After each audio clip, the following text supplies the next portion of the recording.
Education begins when you touch the minds. Otherwise, it doesn't begin.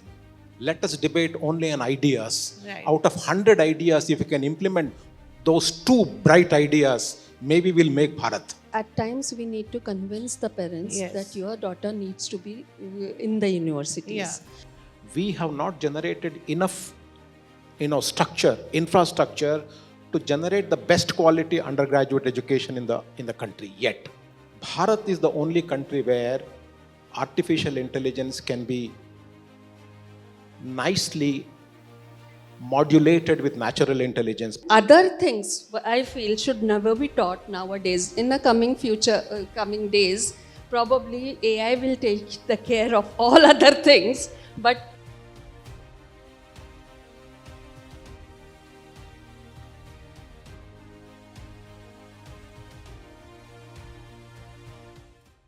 Let's begin. Professor, I think the most important thing that we're waiting for Jula, but I thought we'd begin nonetheless.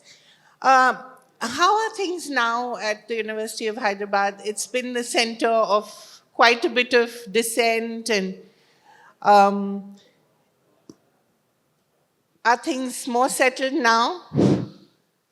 Thank you very much. I hope I am audible at the end. Am I audible? Yes? Yeah. University of Hyderabad is an institution of eminence. Yes.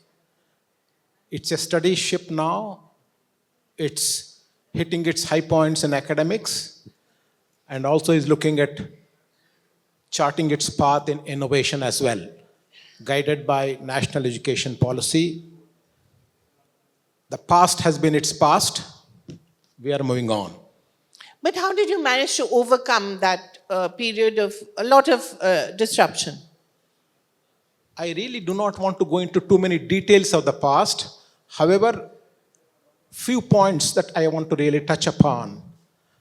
University of Hyderabad represents very high level of diversity, especially students coming from first generation transitions. Right. Which is very important. Which is very, very important. And our aim has been to ensure that we talk to them, we listen to them, and we understand their problems and see what we can do within the given framework.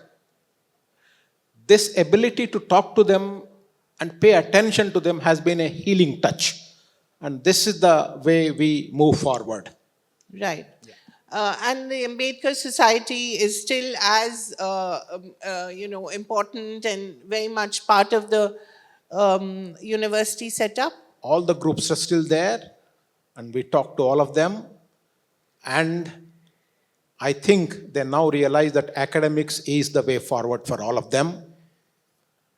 And if there are any wrinkles to take care of, there are ways to take care of that. And they know it and we know it. Right. Ma'am, we started before you came in. But I think for SNDT, how important is it to establish and maintain diversity in the kinds of students who come to you? And what do you do to ensure that there is equity within that framework? yeah. Thank you first. And sorry for being slightly late. No, that's all It's right. too cold out there, actually. And This is Chennai. Yeah, I know. And first of all, I should say I need to thank you all organizers that I am here. And I can confess that I was slightly nervous to be sitting here and talking after Mr. Shashi Tharoor and then saying something about it. I become suddenly conscious about my English as well. However, this is a platform that encourages diversity of thought, language, everything. I understand. And I know being the Vice Chancellor of SNDT Women's University, that's the reason which makes me come here and be here and share the views. One of the oldest universities, largest women university, when at that point of time there was a need to have a separate platform, I would say, for women to come together and have education. And that was the vision of our founder, Maharshi Karveji, who did it at that point of time, almost 109 Yeah. years ago from now, in 1916. And diversity among, sometimes I'll just put a small thing which, Sure. before your question, even now people come and say, what's the need now for you to have an exclusive women's yeah, university? And why don't you make it some percentage for men to be there, like 30% reservation for men could also be thought of? The reason why I personally felt it earlier. But when I look at the kind of students who are coming to us, there are many students, I would say, reasonably high number of students who are coming as first generation learners. And the many others who come to us are the ones who feel comfortable in the ambience where there are only women around them. Kind of a safety, they find it more important. Students at times, the young generation does feel like having a ambience of an co-education. However, parents and certain communities together, they want SNDT to be the place remain. where the girls would go. And I have over the years also found it that yes, it's necessary at certain point of time. Certain issues, certain pointers can be very freely discussed when we are only women out there. Right. Professor, how do you create a nurturing environment, especially for first generation learners? Education is mind liberating process. Yeah. It is not just the content. Education begins when you touch the minds. Otherwise, it doesn't begin. So we believe that we are striving hard to create an ecosystem where the teacher and the taught engage with their minds. And when the minds engage, ideas come out. When ideas come out, disagreements, agreements both happen, but at the ideas level. At ideas level, we can have wars going on. Doesn't matter. Right. Because that's where the real, music of friction happens. And if young people don't dissent, who will? Absolutely. So That's the time you whenever I rebel. talk to my students, I call them, you are all my young scholars. You are the future of the nation. Let us debate only on ideas. Right. Out of 100 ideas, if we can implement those 2 bright ideas, maybe we'll make Bharat. Right. We don't need too many ideas. We need bright 2 ideas that will work for our country. Right. We need to explore that space. And entire business is to explore that space and capture those ideas. So what is it? Do you have an open door policy? How do you actually, what are the mechanics of this engagement? Our mechanics so far has been using the model of academics. Right. That is, we are going through what is called Golden Jubilee year of the university. We are celebrating our 50 years of academic celebration. It's a festival. Instead of doing a big dhamaka, what we have done is every school, every center will have lots of academic Right. conferences, invite very, very celebrated academicians on multiple themes. So these are all celebrations in various units, and we say these are not just monologues. We have conferences where the scholars come, and we will have discourses. We have flipped classrooms. It's a dialogue-centric atmosphere, right? So this actually has, I think, soothed the whole system, where everybody is looking forward towards the future of their own career, future of the university, future of the system.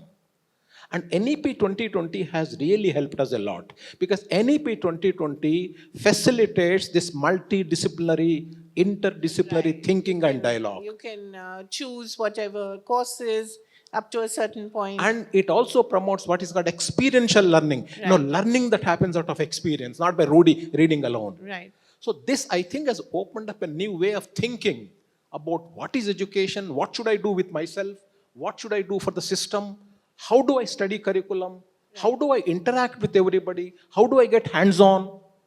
This is a different world. Is it easier to work with the students, or is it easier to work with the teachers? Anytime with students. Teachers are more Anytime, any difficult. number of times any number of hours I will spend with students. I will be very careful with the teachers. Why is that? Because I think teachers are the rate limiting steps in the system. The other? Rate limiting steps. Okay. That means they are the slowers Ah, everywhere. Because teachers in general in the country have gone into a lot of comfort zone living. Now is the time where we have to be learners all the time. exactly. Every teacher has to be a student. Is there reluctance? Every student has to become a teacher. Right? This is the inversion now. Right. What you call the I flipped find classroom. teachers, there are good teachers, but there are not good enough number of teachers. Right. We need good enough number of teachers who are passionate, who are committed, who are there to spend long hours outside the classroom. Right. I don't find those teachers anymore. Yeah. I am here because of that one teacher. Who was your mentor? My teacher was in a high school where I used to discuss with him about many things beyond the curriculum. I still remember a statement he made. He said, finally, you have to do it what you want to do it. Appo Deepo Bhava. Gautam Buddha statement. Right. Last statement of Gautam Buddha. Whatever you want to do, You have to. you are the light, you are the lamp, you find the way. I think that is education. If we can give that spirit, if we can ignite that in every student, the rest will happen. Ma'am, I wanted to ask you, you talked specifically about first generation learners. How much of the learning has to be done by them as well as their parents, as well as the teachers? It's a community that you have to sort of work with, isn't it? Of course. With parents, yes, very much. Yeah. Rather, and we as a university would have to do it much more, because it's at times we need to convince the parents Yes. that your daughter needs to be in the universities. Yeah. Particularly Or about needs the to university. study more, or needs to, do something. Especially the basics. Yes. Because the school education, we still can understand that the parents are ready to send their children. But by the time it comes to the higher education, their girls are about 18 years old. Yeah. And then that's the time that the parents want them to get married. And Even now. Even now, of course. And at times I would not blame even the girls. They are mentored and tuned and hammered to take up the decision accordingly. And that's the time when, and higher education most of the time is not even, it is self-supported. Like they have to pay fees. Our university becomes an exceptional where the support comes from the government, and the fees are exceptionally lower here for many of our courses. So we have to convince them, tell them that your education will make you, liberate you. Sanskrita Stri Parashakti is the motto of our university, which means one enlightened woman can bring about a sea change not only in the surrounding, but at almost everywhere that she moves around in her context. So if that is so, many times what we have also realized in the recently that these tribal areas from where our students come, they don't want to move far away from their places, and parents don't want to send them, so we reach them. Now recently the university has started, with the support of the government, a new campus in Chandrapur district, Balarsha, Right. which is a tribal area and thick jungle area, where we have now established a beautiful campus with all the possible courses which now I would say are possible because of the national education policy. So the forest pickers, these fruit pickers, then those forest guards, all those ladies, they have now come to us. And now we have made a small courses, which are not more than 4 credits or so. And the MOUs have been done. And with these, now we are giving them minor degrees in coming years, of course. Now it's just the beginning. A beautiful model, a slightly different model of a national education policy has been now possible, where we are trying to invite these girls and the industries and making them come together.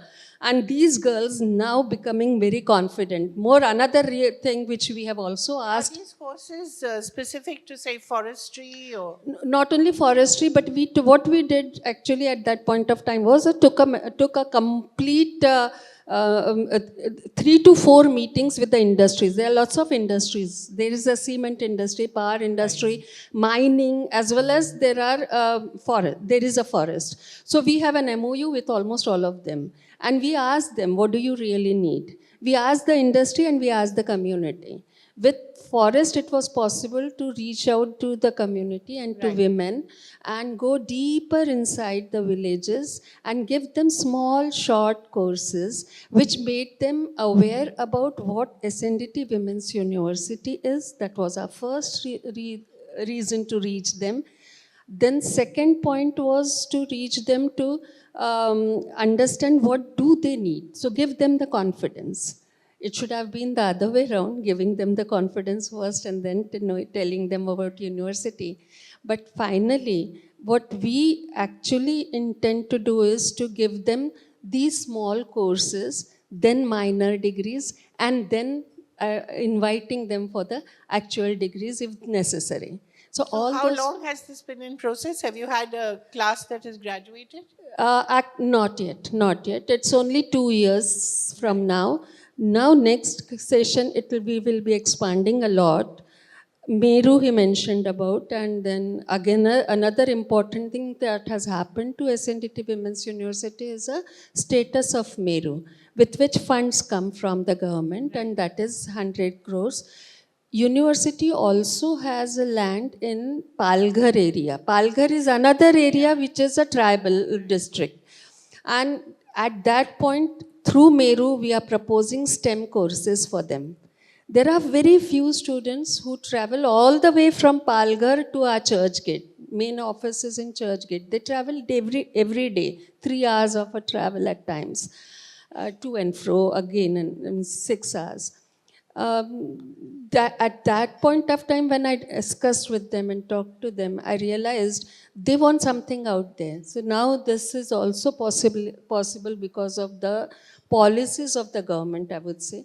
So this is a kind of an inclusion. But at the same time, I would like to just make one point that when we talk about including tribals, I've heard and learned and understood now after so many years that there are so many things which actually are the mainstream, which is education for us to learn from them. Right.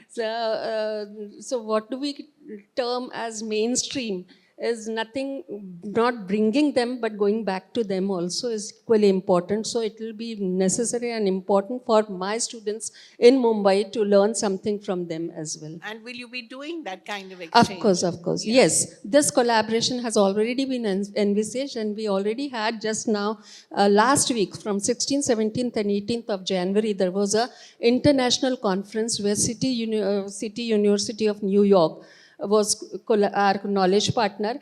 And they came, we from Mumbai went, and from Pune, from all our campuses, we went to Chandrapur and learned from them. And we talked and had a good interaction. It was quite successful. Professor, you must be seeing so many young students, so much hunger for learning. What gives you that desire and that passion to keep doing what you do? India is the model for the world. All the problems of the world manifest in India. Right. If we can solve those problems in India, India is the template for the world. This I am completely convinced about. Education. India has very high number of aspirational youth. They are roaring to go. We have not generated enough infrastructure to generate the best quality undergraduate education in the country yet. We are excellent. We are only excellent in patches. If you take all IITs, all NITs, all high-performing central universities put together, that constitutes maybe not more than 5 to 10%. Of the total higher Total. education. Yeah. We need to take the remaining 90% with us. Yeah. That is the only way Bharat can become Vikasit. How do we take that 90% undergraduate and school education system to a high quality? This is the only question. Where is the template? How do we do it? And it has to be ours, right? It has to be done. We It has to be cannot done. borrow it from It has to anyone. be done within maybe a decade. Yeah, Because after that, the demographic dividend will start dwindling. exactly. So this is a time window for us to generate at scale high quality education in high school and undergraduate. If we do that, the rest of the things will fall in line. We will have high skills, we will have high delivery points, we will have high innovations, we will have everything ready for the globe. 1 decade. And we have to take care of the remaining 90% of our undergraduates, youth who are roaring to go, who are in the hinterland. They do not have opportunities even Exactly. now. We do not have we need a lot more world-class universities. We need to invest a lot more money in education and school infrastructure. Our school infrastructure is moth-eaten. There are too many gaps. Right. We have to take care of them, and this is the time clock ticking. Yeah. But do you feel that we're at that inflection point? Do we have the ability to take that big leap? Absolutely. I think we have the money. We just have to put it out. I have to take the money out of my wallet and do it in the society. Because if we don't Hyderabad is the center for very rich people. absolutely, Why Hyderabad don't they part with some money? Hyderabad is the capital Yeah. for the country in terms of innovation Yeah. and academics and research And R&D. money. Money. Hyderabad is the ecosystem, and we are trying to do it. We have to learn to work together. So do you go out on fundraising drives and do you tell your I business? do want to. I Yeah. don't get enough time. I want to get more time to go and talk to the rest of the people. I'm very busy inside my system Tell doing them things. to part with some money and invest. We have begun doing it. We Right. have now alumni endowment fund, which is very actively working. Earlier we didn't. So many things are getting in place now. I think things So should if I happen. were to ask you the say 5 subjects of the future that you would ask someone to study, what would they be? The top 5 5 subjects. Yeah. Quantum computing, number one. That's the future. Healthcare Right. At all levels. at all levels. From doctors to nursing care. High everything. quality interactive digital education. Right. Number 3. Fourth, anything to do with SDGs. Right. Fourth, anything to do with Indian culture, nationalism, and our legacy. These are the 5 pillars. If we can bring these 5 pillars together, we have the resources, Right. and focus on it for a decade intensely and generate high quality manpower, we are done. Ma'am, you? What would your top Yeah, 5 be? I knew. I Next. started thinking when you asked him. Um,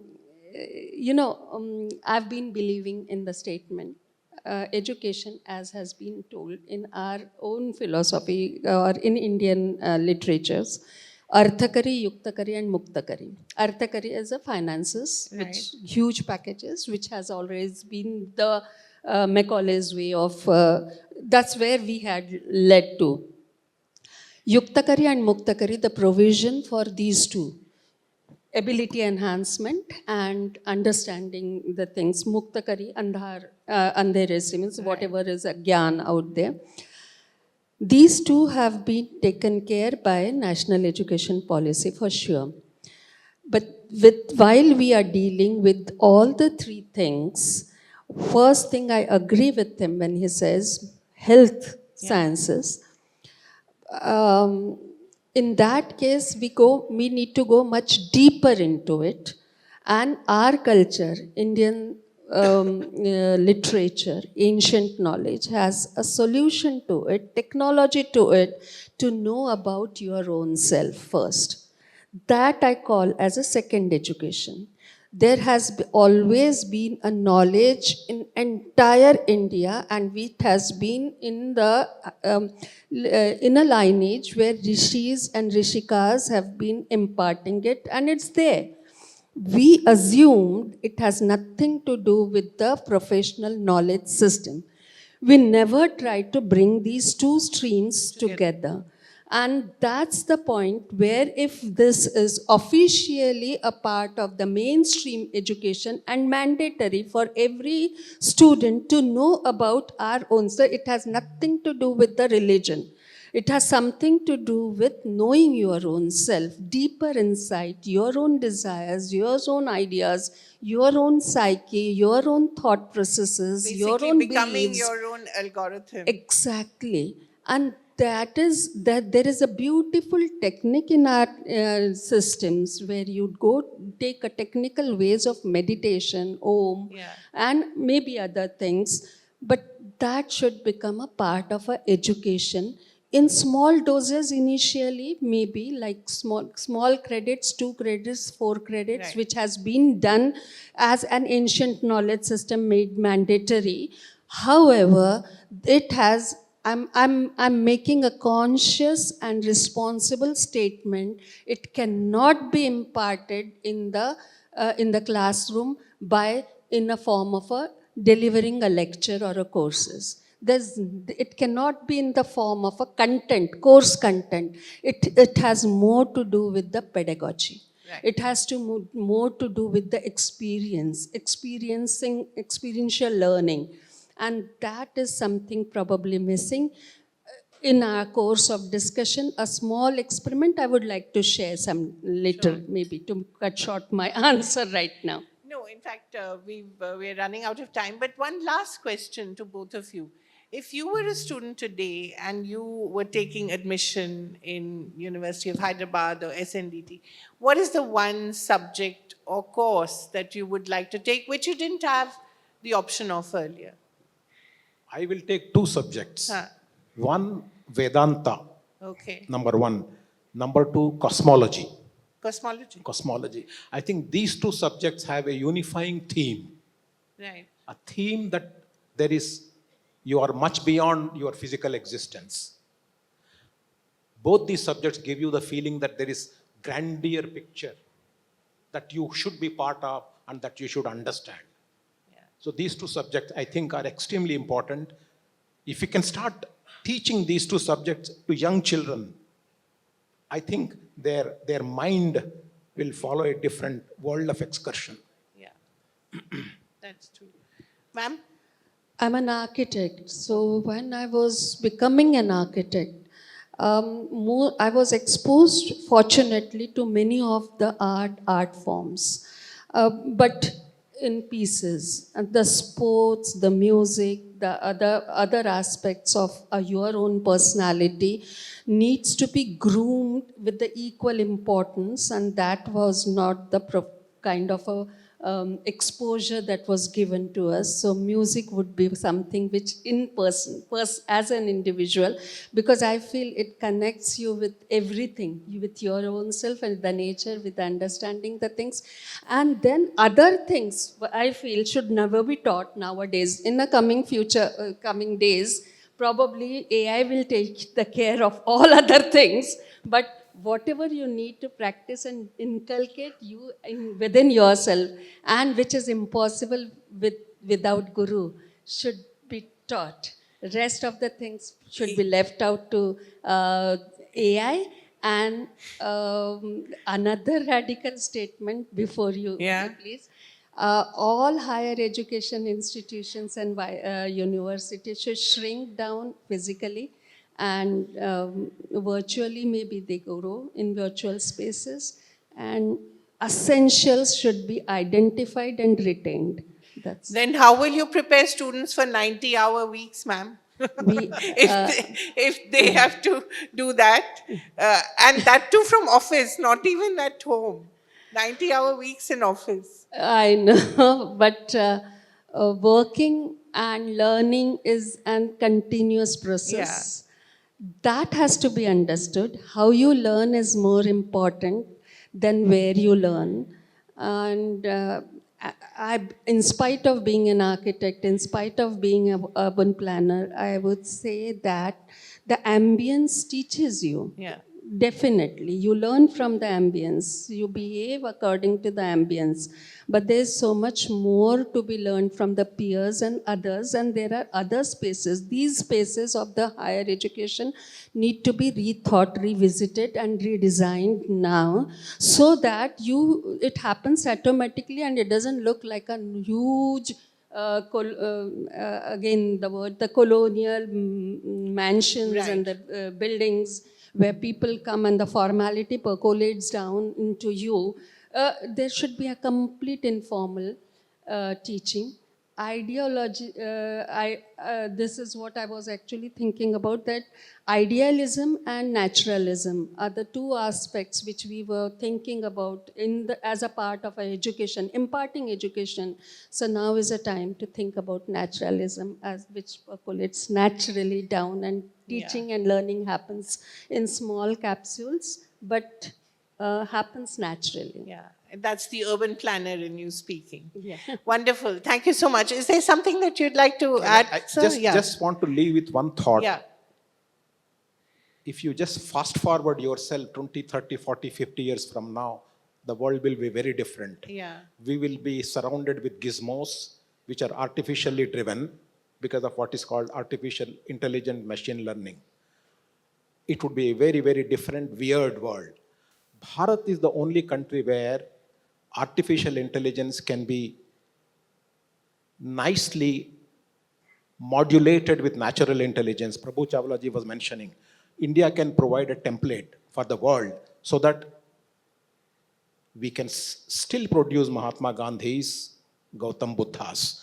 Otherwise, if artificial intelligence takes over, there is no room for these people. You would not even discover them. We need to keep the room so that we discover Mahatma Gandhi's, Gautam Buddha's, Ramana Maharshi's, Ramakrishna Paramahimsa's, and Michael Faraday's. And not Elon Musk. Yes, not Elon Musk. But Definitely he's the not role Elon Musk. model these See, days. we need to keep that raw intelligence alive. That's the only savior. The rest is all fluff. Thank you Thank so you. much. I think we heard some really radical ideas today, and it was very, very insightful. Makes you want to go back to university and take a course. You know, nothing more exciting than going back to university now. If I were 40, 50 years young, there are so many things one can do now. Yeah, It's beautiful time to live.